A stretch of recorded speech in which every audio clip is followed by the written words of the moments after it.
මචා මල්ලි කියපන් අයියේ. ඇයි බම්බල වීඩියෝ දාන්න නැත්නම් බලපන් එකපාරම අතුරු දහන ස්ටේට් උටන නේ බා. ඔය පේජ් එක දීහා ළමයෙකුට කරන්න බැහැ නේ. අයියේ මේ එහෙම බලු කතා කියන්න ලැස්තින්න බහරිද?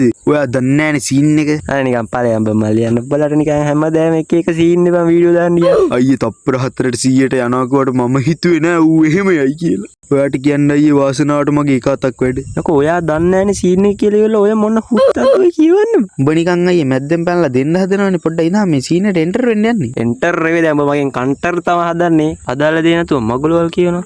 ඔයාට කියන්න අයියේ මෙන්න මේකයි සීන් එක හරිද? පුළුවන් නම් තව එකපාරක් කර යනවා සිද්ධියක් කියපන්. ගානවා ගැහිල්ලක් මල්ලි. මගේ මේ වම් මෙහෙ තියෙන ඉරුතුනොත් ඔගේ දකුණු ඇහැටේ දෙනවා බලාගෙන කන පැලෙන්න දෙන්නේ. නෑ අයියේ මේ අහන්න මේකයි සීන් එක හරිද?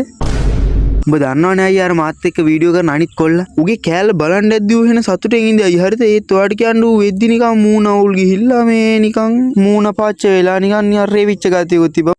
ඔයාට කියන්න අයියේ මූ එකපාරම දෝණිය එහෙම නෑ කියලා තප්පර 4ට ඇරියා 100ට මොනවත් නෑ. ටොක් ගාලා දෙන්නම ලයිට් කනුයි. අයියේ ඔයාට නිකන් මේවා බයිලා වගේ ඇති ඒ වුණාට මම මේ අයියේ කතාව නම් ඔන්න ඔච්චර හරිද මේ? මන් දැන් ඉක්මනට යන්න ඕනේ මොකද මගේ හැප්පිච්ච යාළුවා තාමත් අතන පනා දිනවා. අඩෝ උඹ ආවද? අඩෝ පන නෑ වගේ බං කකුල් දෙක. උඹ මොකද කරේ? නෑ බං මං ඉක්මනට ඇම්බුලන්ස් එකට කතා කරන්න තමයි ගියේ මේ එකෙක් පාරෙන් අහුවෙලා පේජ් වීඩියෝ දාන්න නැත්තේ කියලා ඇහුවනේ බං ඌත් එක්ක පොඩි කයියක් දැම්මා.